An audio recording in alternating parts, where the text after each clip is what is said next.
On this episode of the Mothman and the Bible Belt podcast, porn gets political. Porn star Adam Awbride chimes in on the Israel-Hamas War, immigration, and the 2024 election. Awbride also gives his 2 cents on Zionist porn producer Michael Lucas slapping his name on an IDF missile headed towards Gaza, and former scene partner Sergeant Miles' arrest for his role in the January 6th insurrection. Coming up next.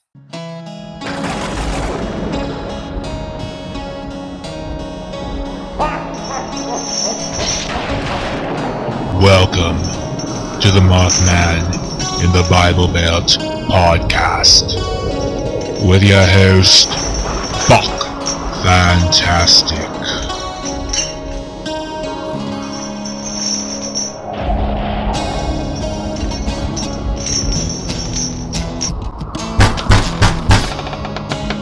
Girl Scout cookies.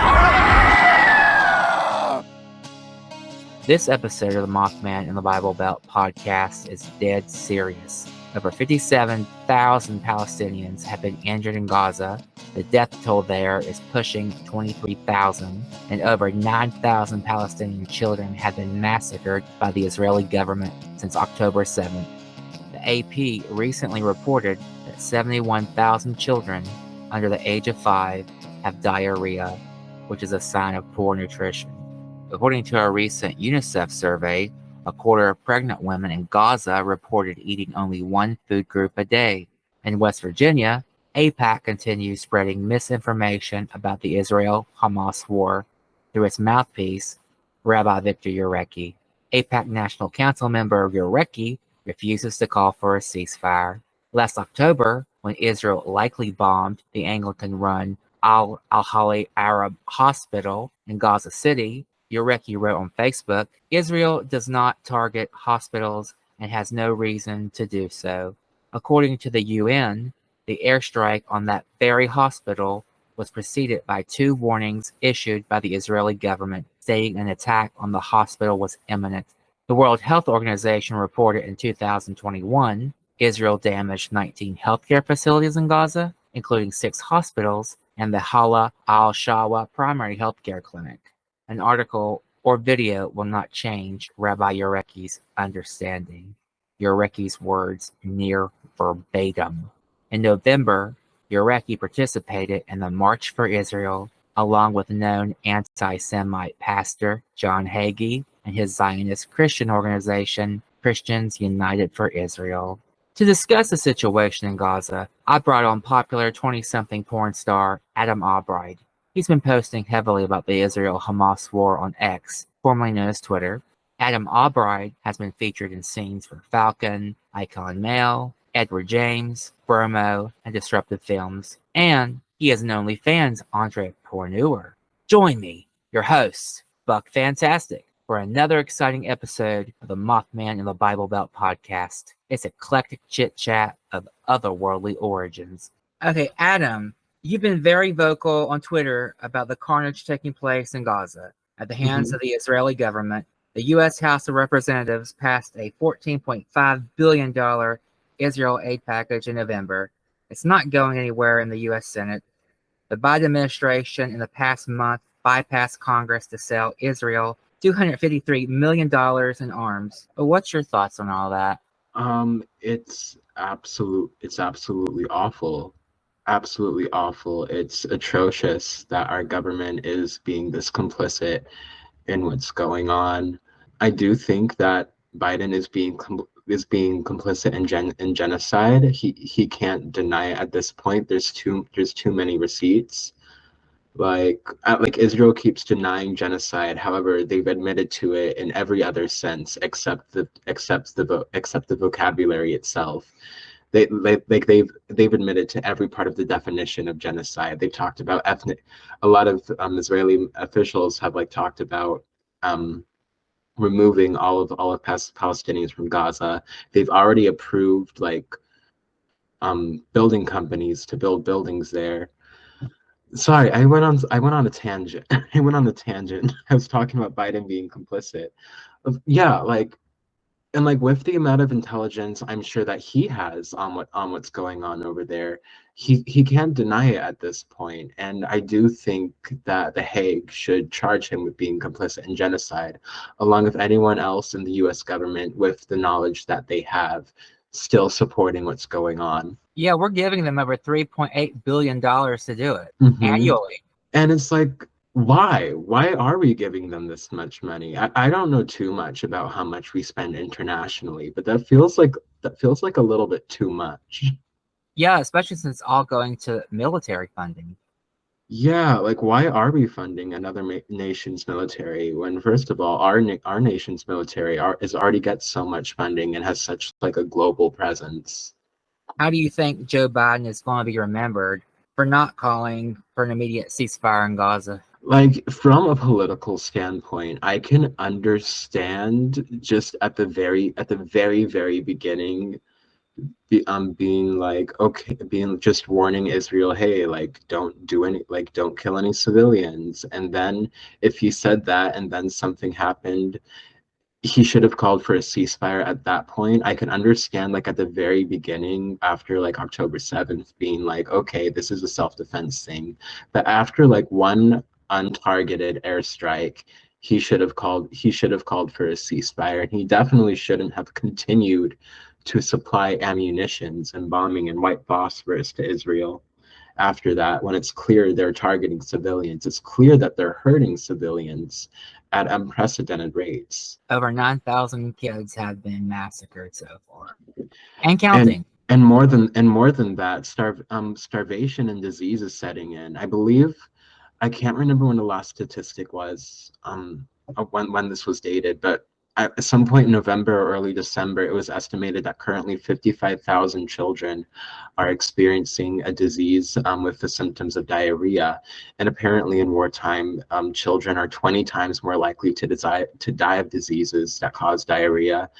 And this is like another step in genocide, causing mass disease. They've already wiped out the healthcare infrastructure. I've seen like images of Palestinians having to cut the mold off of fruit to eat like what was left and like unrotted of it. Like, and the fact that Israel's like stopping aid from coming in to help civilians should like very well be considered an admission of what they're doing, of that they're intentionally harming civilians. Yeah, they're bombing schools, they're bombing hospitals, they're bombing healthcare centers. They're bombing refugee camps. They're bombing the safe places they've designated them to go to.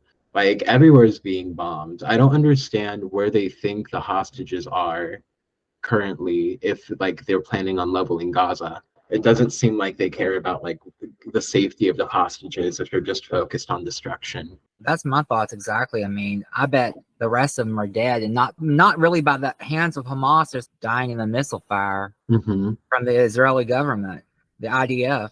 What's your thoughts on Zionist porn star Michael Lucas having his name etched onto an Israeli missile headed for Gaza? Truly jaw-dropping. I'm truly jaw-dropped on how atrocious a human you have to be to like sponsoring a missile. What the fuck? Like the lengths you have to go through to make that happen, like the conviction you have to like just kill people. Like even if you believe Israel is like doing this in self-defense, to like have such a direct part in the bombing and killing of someone is like there are no words in the English language that I know of to properly describe how disgusting of a human being he's being. Yeah, I mean, besides what's going on in Gaza, a lot of the mainstream press, they're not talking about what led to October 7th, the home demolitions in the West Bank. There was a water line cut off a few weeks before October 7th in the West Bank, meant to feed a village there. And there was a shit ton of settler violence. And yet the mainstream press will not discuss it. And it's not being discussed in my state. We have a giant AIPAC rep here. He serves on the National Council of AIPAC. He's helping to spread misinformation. And as a result, I was just at Charleston City Hall 2 days ago. There was a resolution that could have went somewhere, but they tabled it, calling for a ceasefire. And there was only 3 city council members that would grow a pair and say, why are you tabling this? I mean, they voted against tabling it. And this one AIPAC council member, who's a prominent rabbi here locally, he's spreading major misinformation about what's going on over there. And he's not he doesn't want a ceasefire. He wants Hamas to be completely taken out. And that doesn't completely answer anything, really. It doesn't even begin to address the underlying problem over yonder. There's multiple levels to that, because first of all, what does it mean to eradicate Hamas? Because it seems like every single person that Israel has killed has been a Hamas member. Every single child, every single woman, every single doctor, nurse, UN staff member, they've all been labeled as Hamas after the violence has settled. Also, the Israeli hostages waving the white, who were bare naked or almost bare, waving the white flag, they were considered Hamas and shot dead. And afterwards, it was realized they were not Hamas. One of them was in Hebrew. So what does wiping out Hamas mean? And also, if your idea of wiping out Hamas is just violently killing them and not addressing what they are responding to, you are never gonna like actually kill Hamas, because like when you look at it, it is like a revolutionary ideal. And as long as you are like a settling occupier, you're never not gonna have resistance. And I think the best way to get rid of Hamas is to end the settling violence. You're not gonna have resistance if there's nothing to resist. Amen. You shot a scene for Lucas Entertainment a few years back. Do you have any regrets about that, with Michael Lucas putting his name on that missile? Oh God, I did not like shooting that scene, because I knew the stories about Michael Lucas. However, I was casted by my friend Nick Capra, and the idea was he was shooting movie. He casted me, and I was just gonna be there in his movie under his direction. And then Michael Lucas switched me out of the movie and just put me in that scene with that other person that I don't like. And that was just a bad scene. I didn't enjoy it at all.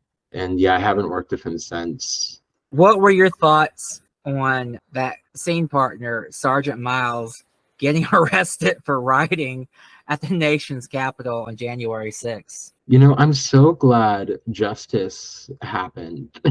Like, amen. Like, I saw he spent like what? He got 20-some months or something. I honestly haven't been paying attention to it. I just know he like got arrested.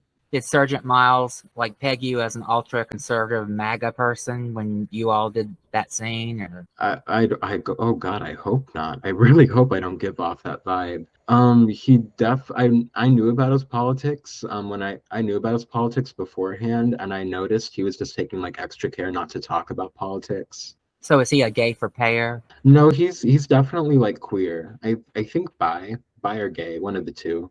You've recently offered folks on Twitter a free 3-month subscription to your OnlyFans site if they donate to charities helping folks in Gaza and Yemen. What inspired you to do that? I understand if it comes off as a bit distasteful. I completely get that. But there's always this talk of like using your platform. And like I fully understand, and I fully get that. And it's with that sentiment, because no one on Twitter is really following me to like hear my opinions or my thoughts on like a geopolitical humanitarian crisis. They follow me because they want to see me like get fucked and whatnot. So I figured if this is a way I can like bring attention to it, then I'll do it. It's just like giving away a free product. If it inspires people to even seek out and do like one donation, I think it's worth it. Have you been very successful in getting people to give to these charities, offering that? Sadly not. Only a few people have have like reached out to me. Taking up with that. Taking me up on that offer. I did the same thing a few years ago for the BLM protests, and that was like a lot more prolific. So I thought I was going to have more luck here.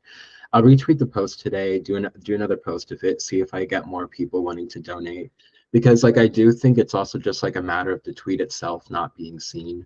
Do people like yourself who are sympathetic to the plight of Palestinians and the world of porn catch a lot of slack by Zionists in the porn industry like Michael Lucas? Like it's you, it's Joey Mills, it's Konnor Habib. You're all very progressive minded, and you're tweeting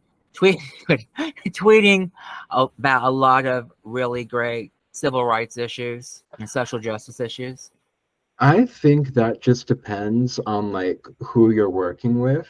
I don't work currently, I'm not with any studios, so if there was like a Zionist director like who would take something up with me, they're not that's not someone in like my vicinity at all. So I'm not being affected at all. I can't speak for other models. I can't speak for the models who are contracted with Michael Lucas. Yeah, so that's just more of like a person-to-person question. I've noticed I haven't really seen any other like Zionist porn stars. That might just be me not seeing their tweets or whatever, but I've seen a lot more pro-Palestinian porn stars being vocal now than ever. So at least I want to say in OnlyFans, at least in my work, where it's mainly collabing with people, I'm not being affected too much. Being progressive isn't really like a detriment to me, if that makes sense. Mm-hmm. Another issue you're passionate about on social media is immigration. In October, it was revealed the Biden administration is planning to add another 20 miles of border wall in Texas to combat immigrants coming into the U.S. after pledging to nix adding more of the border. Mm-hmm. What's your thoughts on that? So I do not know much about the numbers of like who's immigrating from where and what route they're taking. However, I do know that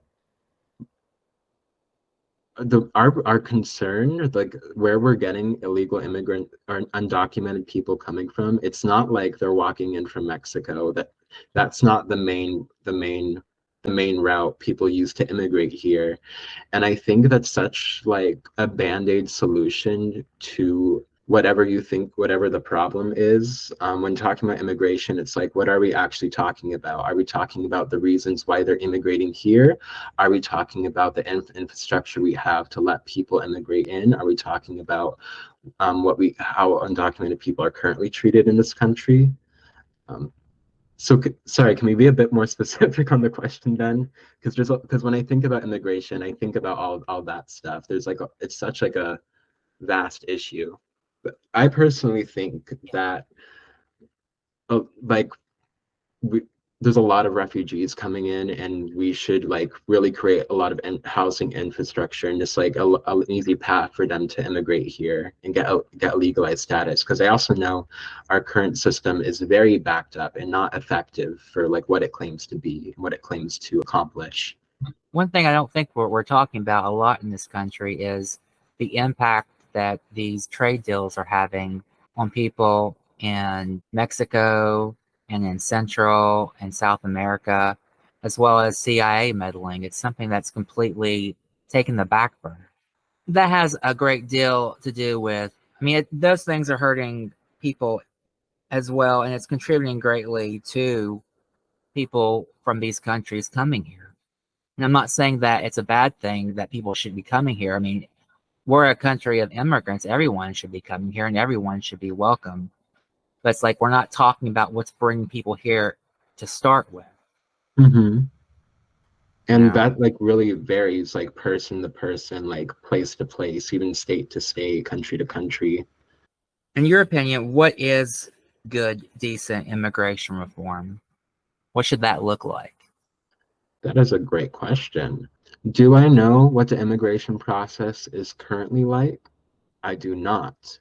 I do know it's slow. So whatever they can do to like speed up the verification process, I think that should be done. I don't know what that entails. If it requires a complete overhaul of what our current system is, I do think that's necessary, because because I think just trying to like slightly adjust a current system that's completely not working when replacing it is an option. I think that should be done. Again, this isn't something I'm like educated on at all, so I do not have a specific answer to that.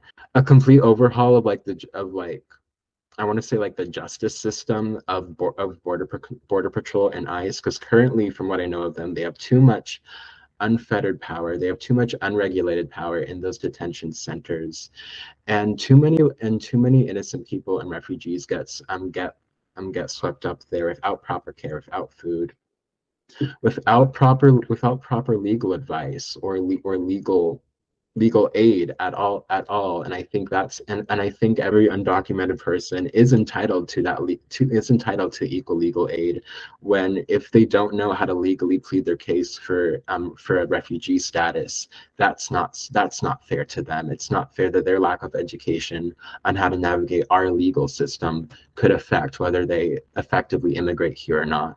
What issues are bringing you out to vote in November? So much. So much. Abortion.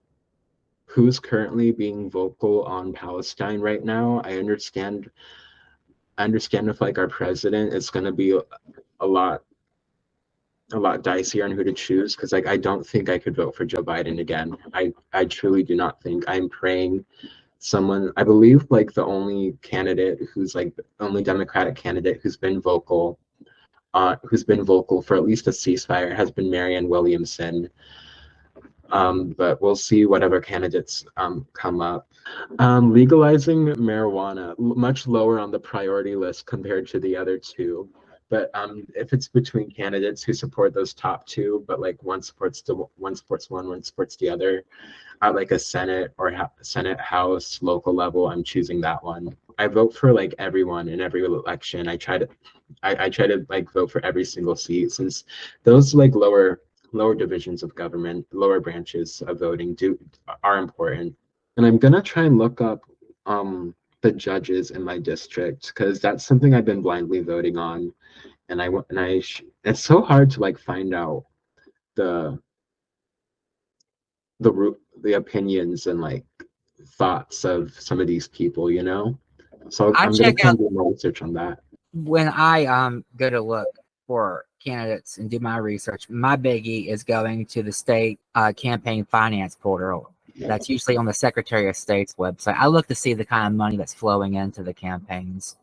Because we got, as you know, we got a lot of coal money flowing into West Virginia politicians at all levels. So I mean, that's what I look at first. Then, you know, looking at if they have a record or a platform or a previous platform, since a lot of candidates, they love flip-flopping on just about any and everything, especially the judges. And sometimes when you're looking up like the money going in, it's so confusing because all of the groups have such friendly names, but then you got to look up if they're actually friendly companies or groups. Yeah. When did you get into porn? I was like a little over 18 and a half. Yeah, I was in LA. I got ghosted on a date, and I saw someone tweet that they were looking for someone to film with. And I was porn stars. I was porn stars. I was friends with a porn star at the time, D'Angelo Jackson. We met on some off-brand Grinder app. And so like I already asked him a lot of questions. I knew a lot about the industry going in, and I saw someone tweet that they were looking for someone to film with on OnlyFans, and I was like, all right, let's do it. And I messaged them. I went over to Long Beach, filmed my very first collab, and I've been doing it since, having a great time. You have a theater degree as well. I do. Any plans of going mainstream like Colby Keller or Johnny Hazard? That is a great question. If I knew how to like start that and set that up, I'd like to. But right now I think I'm mainly focused on porn and like doing that stuff. Because honestly, just filming the B-roll for a porn scene is exhausting enough. The idea of like, if I were to ever do a TV show, do like one episode, that sounds exhausting. Well, like I do like live theater stuff. If I ever got into like a live show, I probably would be into doing that more than like a television thing. Do you do theater currently, or? At the moment, no, I haven't I haven't wanted to, just because the idea of like doing a community theater thing in my like very religious area doesn't sound fun. Whoa. Just in a sense where like I always think if I'm like in a show and there's also like children in the show and someone finds out that I'm a porn star, even though there's like nothing, I'll be doing like nothing inappropriate, they'll like cause a hissy fit, you know? Like I know there are people like Wesley Woods who do like who's done like some live shows in LA. I would like to do something like that, since LA for like live theater, like professional theater sounds much more fun, and that won't be a problem. Oh, I know, and Max Konnor is doing like professional Broadway stuff too. That's awesome.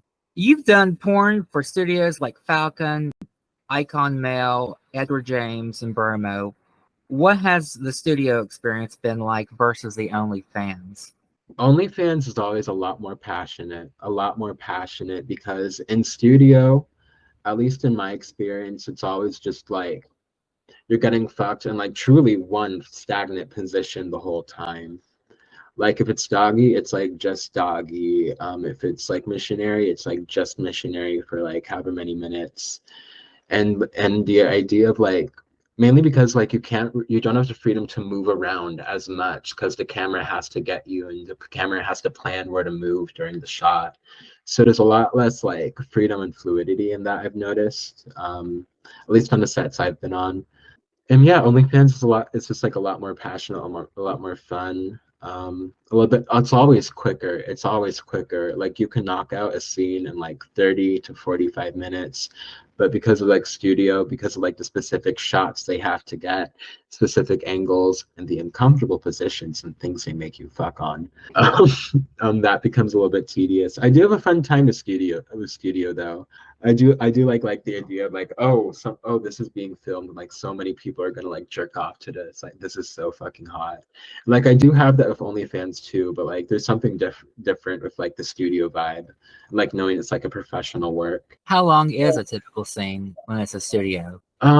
It really depends. I want to say the sex part could be anywhere between like 40 minutes and an hour, depending on like, or like I've been lucky where I've had like some like 30-minute sessions to an hour. But then it's what's really exhausting is having to do like the photo shoot part, which takes like another like 30 minutes, the getting ready for the photo shoot. The B-roll for some reason takes the longest. That'll take like 2 hours. And it'll be like the shortest script, and I don't know why it takes so long, but it always does. The actual sex stuff you can go through pretty quickly, but the B-roll. Because that's when they try to be like really cinematographic, if you will. Is the pay for studio work as bad as people? Is the pay for studio work as bad as people say? If you're starting out, yeah, there's a lot of studios that only pay you like $500 at first, and once you get a bit more into it, right. Didn't they used to pay thousands, like 5,000, 10,000 back in the 2000s and so 90s? I'm told. I know the bigger studios, when you're like a model of them, will pay like 1,500 to 2,000 per scene. I know Sean Cody and Gay Hoopla pays a lot at first, so I'm told. But some smaller studios will hire smaller names and only pay them like a small amount, 500, 700 at first. Then the bigger studios will like start paying 1,000. And in my experience, now that I'm like a lot more established, I've been doing porn a while. I have a lot more of a backbone, so I'll only do it for like 1,000 at least. But this is greatly shot in California, right? In my experience, yes, I've mainly gotten California scenes. I just figured they pay more because it's so expensive to live in California. You have more or less have to live in California to really get good gigs left and right? Oh no, they absolutely fly people out like all the time, and they just like have a hotel for them during a few days they're filming there. You don't have to like live in a specific area to get studio work. I think living in a specific area is more if you want to get like regular collabs and whatnot. Are there any plans of putting OnlyFans on Roku or other streaming devices? On Roku? Yeah. I mean, it'd be really great for people, you know? Are you asking like, can I put my site on Roku? Is that a thing No, I people mean, are doing? no, I mean, like, it used to be you could do the private channels for various like Pornhub and X Hamster, but now you can't do it. But I figured the porn industry has such a big lobby in California. I figured they could make it happen if they wanted to make it happen. You You know, know, I have heard of no such thing, but I would fully support it being on Roku.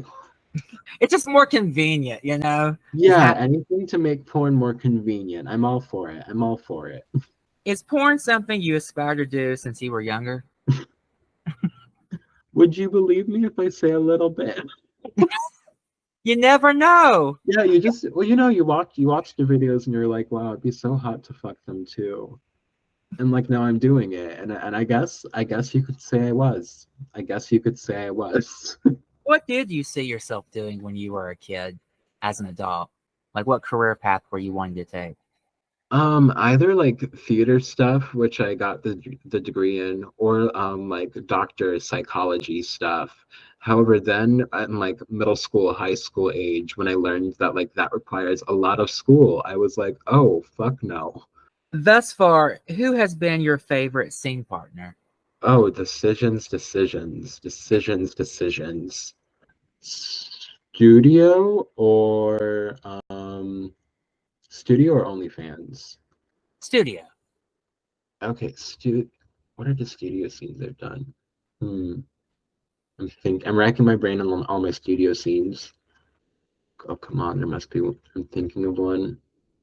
Not a specific person, but I really enjoyed my sketchy sex scenes the most because at the end of each day, at the end of each filming session, we did like 3 shoots in 3 days or 4 shoots in 4 days.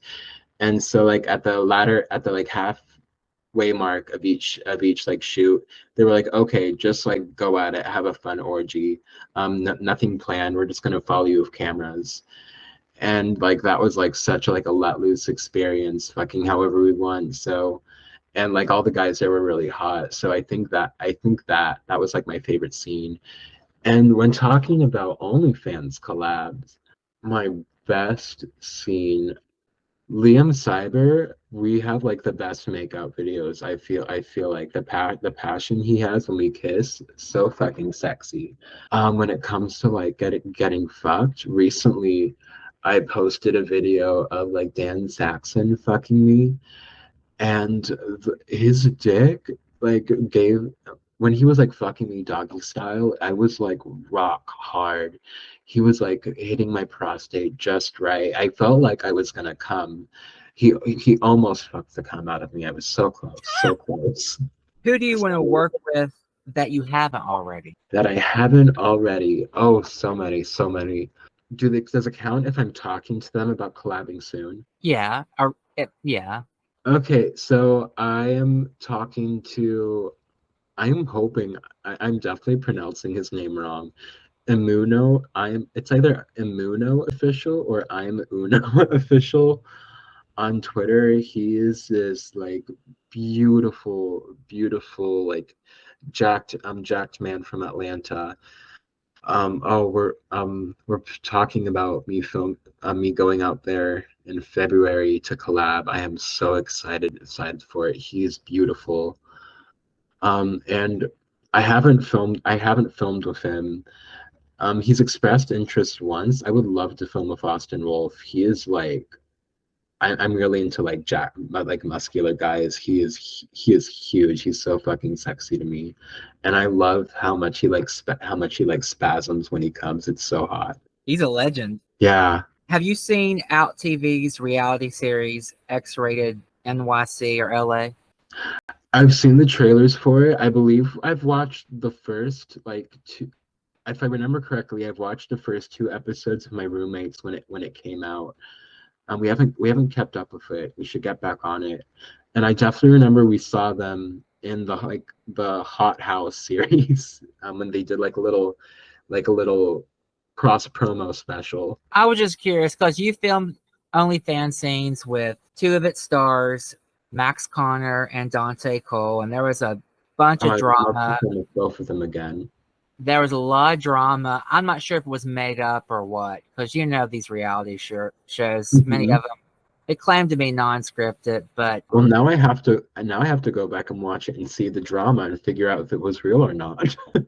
yeah, I mean, you've got Dante flirting with Max. You think a relationship is going on. Then you see Dante flirting with a woman, and then then Max finds out, and he gets upset, and because Max apparently has a thing for Dante, and he thinks it's could lead to something. So that leads to Dante leaving in the show in the second season, and then getting his own show, X-rated LA, which just recently dropped. So that also has Rain on it, right? Yeah, but the Roku channel has a free 7-day trial if you want to binge watch the entire first 2 seasons. Just giving you a heads up. Iconic. I have to go do that now. So I guess your fans would probably want to know who was better, Dante or Max? This is tough because I own both of their flesh jack dildos.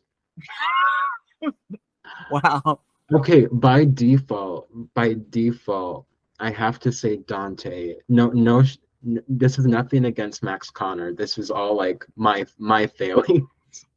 When I filmed with Max Konnor, that was like one of my first collab trips ever. I was also still new to like filming and bottoming entirely, so I couldn't bottom for him at the time. So we never we tried doing a bottoming video, but it just didn't work out. So we have that blowjob video.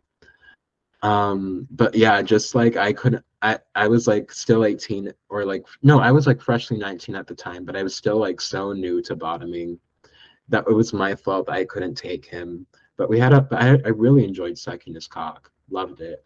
And then with Dante, I was like such a seasoned bottom at the time. Where like, I could actually take dick and whatnot. And also when I was filming with Dante, I hadn't come for at least 2 weeks. And so in that video, I have one of my biggest cum shots. And if you know my cum shots, they're already huge. So like it just like kept splattering all over my face. I would love to film with Max Konnor again and Dante again, maybe even a threesome, and we can like truly like wage the question.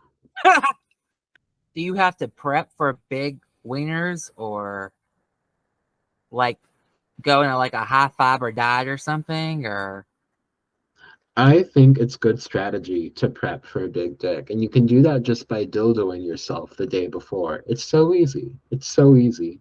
And for the first time in my life, I'm the proud owner of poppers. So now before any time I bottom, I'm gonna prepare and dildo myself the day before, just get really nice and like stretched for them. So yeah, I think you should always prepare before you bottom, and just because it makes the whole experience easier, unless you and or your top are really into that moment where you're like, ooh, and like kind of stretching out onto their dick. That's a hot moment, and it deserves to be explored and appreciated. One of your upcoming co-stars, Dale Savage, said on Jason Collins' podcast that daddy porn is falling out of fashion, and he's concerned about his career. Do you plan to be making porn into your 60s? Honestly, that is the goal.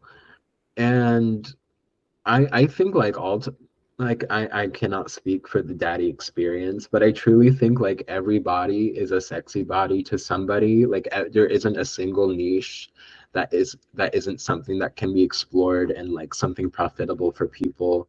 So like even if daddy porn falls off the mainstream scale now or in the future, I definitely think it's still like a marketable thing, like even if it falls off, you can still very much have your daddy career, and that's something I would love to do.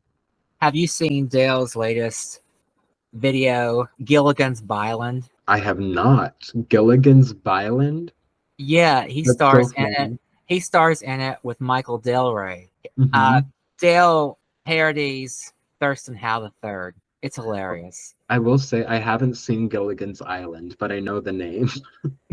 Are you more turned on doing scenes with older men like Dale, Tyler Saint, Bruce Beckham, and Dallas Steele, or guys your age? That is completely like a person to person thing. Like I've been like there are some daddies I've enjoyed a lot more than like some of the guys that are like my age and vice versa. So yeah, I don't really have any preference. Just who I'm into is who I'm into, if that makes sense. Mm-hmm. From my own experience, like I'll usually hang out with the guys my age more afterwards. I haven't really had the opportunity to hang out with like an older daddy after filming yet. I'd like to. What's your thoughts on most gay pornography being condomless nowadays? As long as people are testing and staying safe, more power to it. Fully for that. And also like there's still lots of OnlyFans creators who use condoms, and yeah, that's not like the mainstream thing people are into, but there are people who are absolutely still into that and will like pay for that. So when you're doing an OnlyFans scene, do you Mhm. have your co-stars go out and do y'all like both get tested at the same time, or do they just have to furnish proof that they've been tested? Or The exact specifics on like how you guys like agree is like the exact specifics on like how you agree to like confirm testing is like up to person. I just like to make sure like, hey, you were recently tested, you can show it, right? You haven't been like too reckless. I'm the same. And then for me that's good enough as long as I can see the tests and I can provide the test too. But like just if we're talking about like the time requirements, for OnlyFans collabs, that's just going to vary from person to person. But for studios, they require you to go to get a specific test with a specific company, and that test needs to be like within the last 5 to 14 days. so what all do they test for the studio? Um, Gonorrhea, chlamydia, syphilis, HIV, I believe hepatitis, and I believe they've also added MGen to the Like thing. look for herpes? That isn't something they test for now. With the porn studios, it's fee per scene. No porn stars that I know of receive a residual check. Do you think it's time for porn stars and set crews to unionize? I have not done much studio work, so that isn't so the experience of like how much money you're paid versus like how much the studio is making is not something I have much experience or I feel like a say on. If the workers feel like they're not being treated fairly or not being compensated enough, they should absolutely unionize. I My own personal thoughts, and I could be completely wrong in this thinking. My own personal thoughts on like residuals, I think it's like when we're talking about the straight streaming service, I think it's gonna be too hard to determine like which scene specifically brought people to sign up. Like I understand you can have like a video and then have a hyperlink that's specifically coded as this is that video and it's going directly to like let's say Falcon. And so Falcon can see which specific video brought this person to their site and made them subscribe. So I guess in that sense, you could figure out what percentages would be like a fair residual on that subscription. But in regards of people just visiting the site and subscribing, that might be a bit hard to figure out. Like, oh, which porn star gets that cut? Has OnlyFans helped or hindered the porn industry? That is going to depend on who you ask. Some people say it's oversaturated the industry, which is true, it has. But also, other people, including myself, will say that it's offered a lot more liberation and freedom to porn stars. Because one, it's helping people who don't get hired by studios, just like myself, get work. And we're seen as, and we're all sexy. We're all people want to watch and pay porn of. And so like not needing a specific studio to hire you is nice and also gives people the freedom to choose their own collabs, get work even more frequently than if they would just have to wait for a studio to hire them. And it's also allowing like a wider range of body types and people to explore porn and become like the sexy icon that they are, but might not get the opportunity to do in studio porn. Is there an option to scrub your scene from any of the porn studio sites if you decided you don't want that kind of exposure later in life? That I'm aware of, no. Like if you sign the contract that like if you when you're doing a studio scene, they always make you sign a contract saying like, hey, at this point in time, you completely consent to being filmed. They make you record a video agreeing like, hey, you completely consent to being filmed. If you don't do either of those things, then you don't film, you don't get paid. And I think that's completely fair. If after the fact you go, oh no, I shouldn't have done this.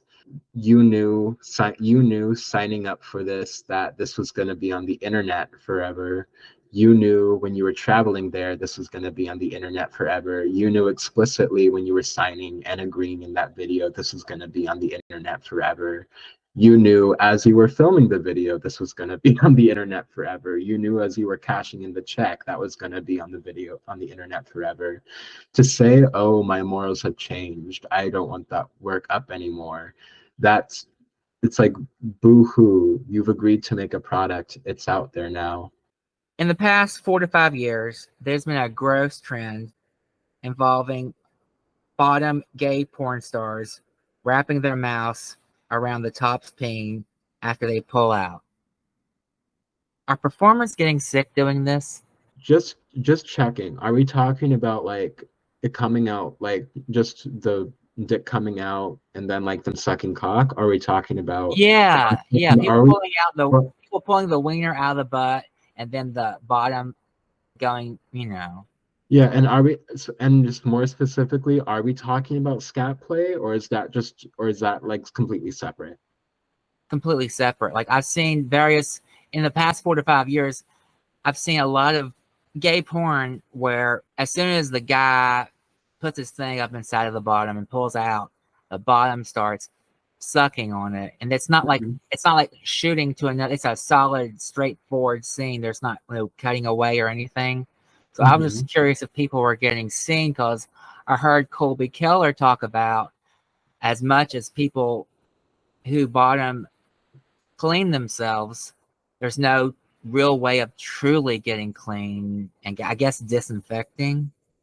I was just curious if people were getting parasites or stuff like that. But you hear about people who ram and do all that stuff.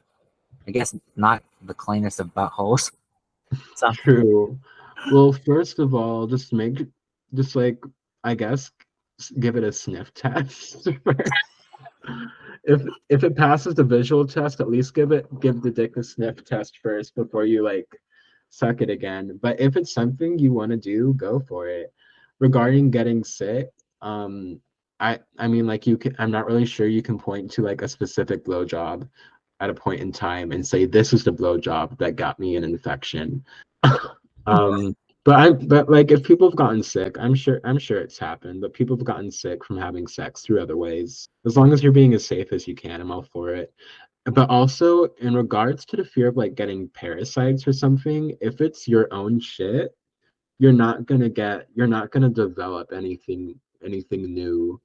Like you're not, like a parasite isn't suddenly gonna be born. Like you're only gonna get a parasite if you were already infected with a parasite. I wasn't you're here. eating someone else's shit, or like in like that like minuscule way. I wasn't sure if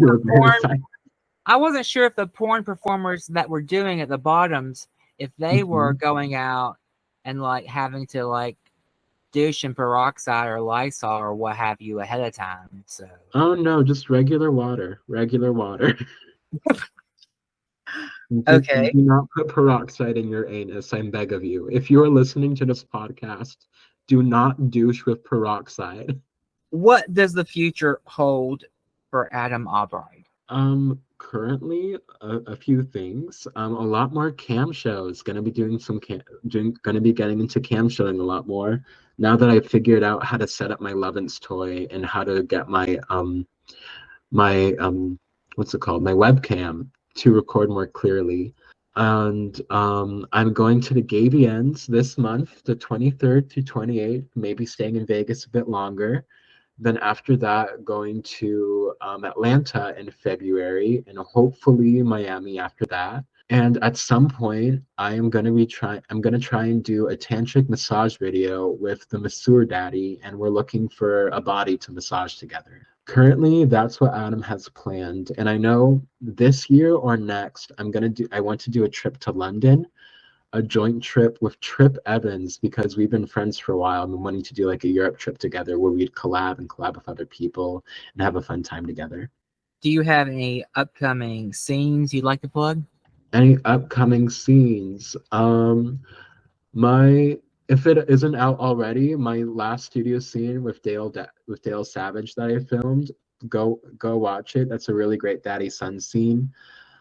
I've just posted my full video with I Am Sir Jet. I'm editing and posting my video of Terry Strokes soon. He absolutely rails my hole. I'm really excited for that.